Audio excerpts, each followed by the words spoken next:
Welcome into Hook 'em High. Today, I'm telling you how I completed my first cutthroat slam.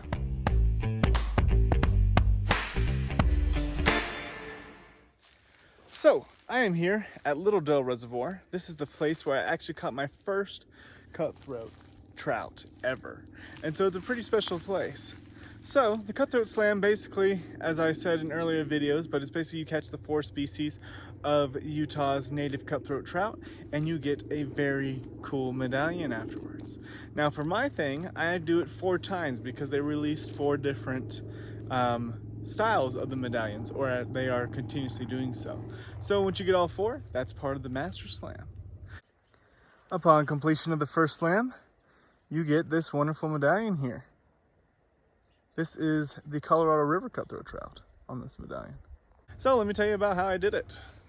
Now, as I'm telling the story, keep in mind that I did this and completed it actually before I started my YouTube career.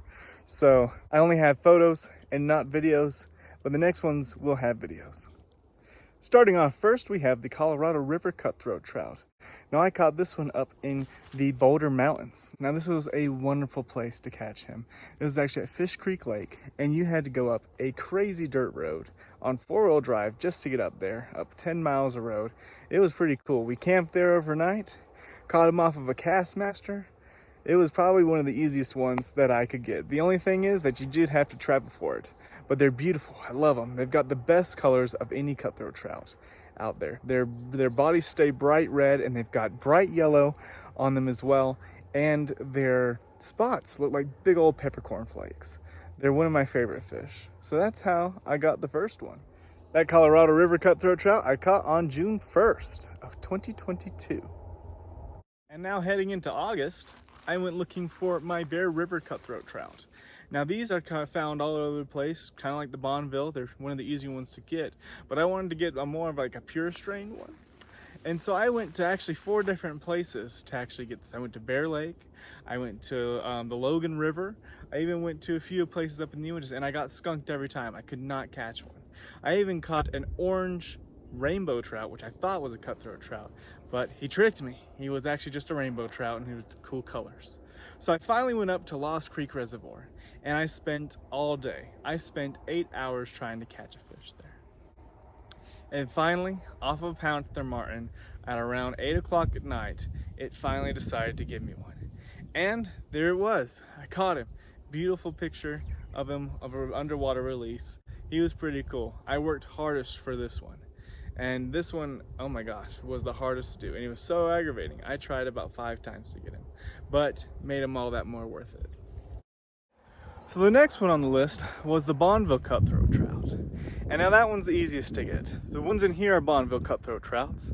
And then, so I could really take my choice. I've caught a couple of them before. And so I decided to go up to a place I hadn't been before. I went up to the Uinta Mountains. And that was one of the most beautiful places. And it turned out to be one of my favorite lakes. Now, cutthroats there are pretty hard to catch, just because they're pretty finicky. I don't know why, but I was casting everything at it. But then this old man came by and he says, "Here, use these grasshoppers."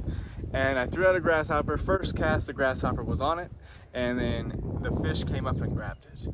And from then on, I started catching them off of grasshoppers. And the only thing I found to work at that lake up in Camas Lake was grasshoppers. I can't figure out anything else that they'll take. I did catch one off of a streamer, but I think that was lucky. But grasshoppers are the way to go up at that lake. And they have some of the most beautiful ones. They have a great bronze color, and they can get actually pretty decent size for the Uintas. And so they're one of my favorites, and I go back to that lake at least once every year. And now for the Yellowstone cutthroat trout. Now this one took me 2 tries to get it. The first time I went in November, the creek was very low. Went to Johnson Creek, so low, and it was so covered in debris and leaves that you couldn't even cast or see a fish in there.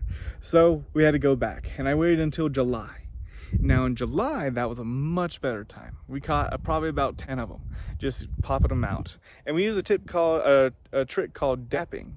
and I'll do a video on that here soon.